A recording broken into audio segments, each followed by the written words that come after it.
ఆంధ్రప్రదేశ్లో జనాభాకు అనుగుణంగా వైద్య కళాశాలలు కానీ వైద్యశాలలు కానీ వైద్యం చేసే డాక్టర్లు కానీ లేక గ్రామీణ ప్రాంతాలలో ఉన్నటువంటి ప్రజలు సకాలంలో వైద్యం అందక ప్రాణాలు గాలిలో కలిసిపోయేటువంటి ఘటనలు అనేక కోకొల్లలుగా ఇబ్బడి ముబ్బడిగా ఉన్నాయి.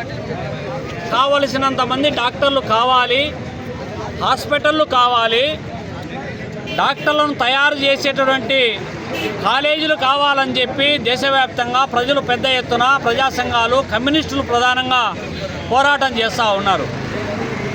ఆ క్రమంలోనే గత ప్రభుత్వంలో ఆంధ్రప్రదేశ్ రాష్ట్రంలో 17 కాలేజీలకు సంబంధించినటువంటి అనుమతి మంజూరు చేసింది.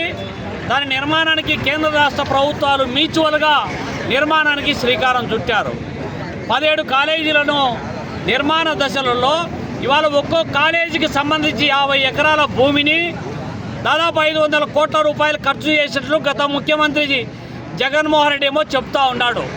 వాటికి కావలసినటువంటి ఇన్ఫ్రాస్ట్రక్చర్ అక్కడక్కడ ఈ ప్రభుత్వం, కూటమి ప్రభుత్వం ఏవైతే లోపాలు ఉన్నాయో వాటిని సరిదిద్ది కాలేజీల ఫంక్షనింగ్కు తీసుకురావాల్సినటువంటి బాధ్యత కూటమి ప్రభుత్వం పైన ఉంది.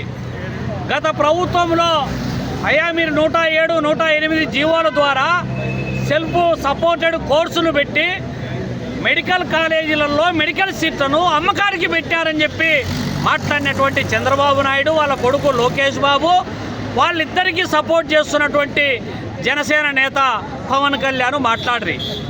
ఈరోజేమో 107, 108 జీవోలను యథావిధిగా అమలు చేస్తున్నారు. పైగా పీపీపీ పద్ధతి అని చెప్పి పబ్లిక్ ప్రైవేటు పార్టిసిపేషన్ పేరుతో మొత్తం మెడికల్ కాలేజీలనే ప్రైవేటు పరం చేసి లక్షల కోట్ల విలువ చేసేటువంటి పబ్లిక్ ప్రాపర్టీని ప్రైవేటు వ్యక్తులకు కట్టబెట్టి తద్వారా వాళ్ళు ఇచ్చే ఎంగిలి మెతుకులకు కక్కుర్తిపడి చంద్రబాబు నాయుడు మొత్తం సంపదనంతా వాళ్ళకు కట్టబెట్టడానికి శ్రీకారం చుడతా ఉన్నాడు. ఇవాళ అమలాపురం నుంచి అనంతపురం వరకు, మార్కాపురం నుంచి మదనపల్లె వరకు, ఇవాళ భీమవరం నుంచి విజయనగరము, అదేవిధంగా కడప, పులివెందులకు సంబంధించినటువంటి కాలేజీలు 10 కాలేజీలను ఇవాళ ప్రైవేటు పరం చేయడానికి కావలసినటువంటి కార్యాచరణ కూటమి ప్రభుత్వం ప్రయత్నం చేస్తూ ఉంది.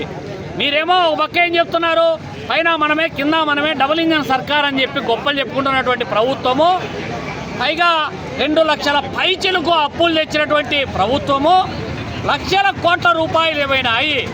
డబుల్ ఇంజన్ సర్కార్ ఏమైంది? ముష్టి 10 మెడికల్ కాలేజీలు నిర్వహించుకోలేక చేతులు ఎత్తేసేటువంటి స్థితికి ఇవాళ చంద్రబాబు నాయుడు దిగజారినాడంటే మాటలకు చేతలకు పొంతన కుదరడం లేదు. ప్రభుత్వం ఏమో చెప్తా ఉంది, గతంలో ఏవైతే 2360 సీట్లు మెడికల్ కాలేజీలు ఉన్నాయి, అయితే ఈ 17 కాలేజీలు అమల్లోకి వస్తే మరో 2550 మెడికల్ సీట్లు పెరుగుతాయని చెప్పి ప్రభుత్వం చెప్తా ఉంది. ఇంత కేటగారికల్గా లెక్కలు చెప్తా ఉంటే మరి వాటిని అమలు చేయడానికి, నిర్మాణం చేయడానికి కావలసినటువంటి చర్యలు తీసుకోకపోగా ఎంత దుర్మార్గం అంటే, కడప జిల్లాలో ఉన్నటువంటి పులివెందుల మెడికల్ కాలేజీ మెడికల్ సీట్లు 50 సీట్లు అడ్మిషన్లు జరుపుకోవడానికి మెడికల్ కౌన్సిల్ అనుమతి మంజూరు చేస్తే వద్దు మాకు అడ్మిషన్లే రద్దు చేయొద్దు, అడ్మిషన్లే నిర్వహించొద్దు, ఈ కాలేజీని రద్దు చేయండి అని చెప్పి ఉత్తరం రాసినటువంటి దుర్మార్గుడు చంద్రబాబు నాయుడు. రాజకీయ కక్ష సాధింపుకు పరాకాష్ట చంద్రబాబు నాయుడు, ప్రైవేటీకరణకు పేటెంట్ లాంటోడు చంద్రబాబు నాయుడు అని చెప్పి చెప్పదలుచుకున్నాం. ఇప్పటికైనా ప్రభుత్వానికి చిత్తశుద్ధి ఉంటే నువ్వు తెచ్చినటువంటి ఇదివరకు ఉన్నటువంటి జీవో నంబర్ 107, 108 రద్దు చేయాలి. పీపీపీ పద్ధతిలో మెడికల్ కాలేజీల ప్రైవేటీకరణ చేసేటటువంటి 590 జీవోను రద్దు చేయాలి. ప్రభుత్వ రంగంలోనే మెడికల్ కాలేజీలు నిర్వహణ జరగాలి, అడ్మిషన్లు జరగాలి. అట్లా కాకుండా మార్కెట్లో వేలం వేసి తూకం వేసి వైద్య విద్యను అమ్మకానికి పెట్టడం పర్యావసానం సామాన్యులకు వైద్యం దూరం చేసేటటువంటి, రాజ్యాంగం కల్పించినటువంటి మౌలికమైనటువంటి హక్కును కాలరాయడం అనేటువంటి విషయాన్ని పాలక ప్రభుత్వం గుర్తించాల్సినటువంటి అవసరం ఉంది. ఈ జీవోలు రద్దు చేసే వరకు, మెడికల్ కాలేజీల ప్రైవేటీకరణ ఉపసంహరించుకునేంత వరకు భారత కమ్యూనిస్టు పార్టీ ఈరోజు తలపెట్టినటువంటి రాష్ట్ర వ్యాప్త ఆందోళనకు ప్రభుత్వం దిగి రాకపోతే ఈ ఆందోళనను మరింత తీవ్రతరం చేస్తాం. భవిష్యత్తులో మరింత పోరాటాలు, క్షేత్రస్థాయి ఉద్యమాలకు, వీధి పోరాటాలకు శ్రీకారం చుడతామని చెప్పి హెచ్చరిస్తా ఉన్నాం.